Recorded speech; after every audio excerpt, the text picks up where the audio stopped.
السلام عليكم ورحمة الله وبركاته. سو dhawaada asxaabta soo dhawaada channelka Nagriyan Media. Waxaynu halkan ku soo gudbin doonaa xaaladaha u dambeeyay ee gobolada Sanaag iyo Awdal oo maalmihii u dambeeyay u jihaystay xaalado dagaal.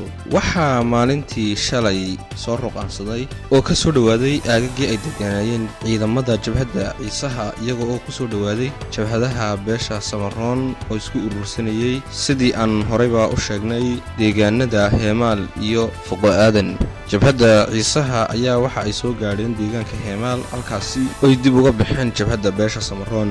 waxa iyaguna goobtaasi degdeg u gaadhay ciidamada militariga ee ku sugnaa saldhigga koobaad ee aaga galbeed ee Somaliland ee magaalada Geerisa iyagoo halkaasi la kala dhex dejiyay labada jabhadood. xukuumadda Somaliland ayaa iyadu ilaa hadda ku wada aamusnaan xaaladaha jabhadaysan ee ka soo kordhay gobolada galbeedka Somaliland. oqaasha beesha Ciise oo la hadlay warbaahinta ayaa ka hadlay laba qodob. qodobka koobaad ayaa waxay ugu digeen xukuumadda Somaliland iyagoo u sheegay in aanay duulaan ku ahayn xukuumadda Somaliland ay duulaan ku yihiin beesha Samaroon. waxayna sheegeen in aanay doonan doonin meel ay ku taalo xero ciidan ay leedahay Somaliland laakiin ay doonaan meel kasta oo degan tahay jabhadda beesha Gadabuursi.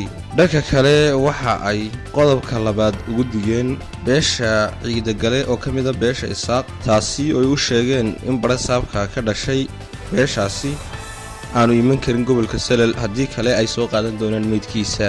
saddexdii maalmood ee ugu dambeeyay waxa isdaba socda ciidamadii ugu badnaa ay leedahay beesha Ciise kuwaasi oo ka soo galaya xaggaas iyo xadka Itoobiya iyaga oo la sheegayo in ay isku fidin doonaan deegaanada ay gasho beesha Ciise halkaasi oo laga saari doono beesha Samaroon. wixii warara ee ka soo kordho xaaladaasi goboladaasi ka jirta halkan ayaynu kala wada socon doonaa insha Allah. Assalaamu calaykum waraxmatullaahi wabarakaatuh.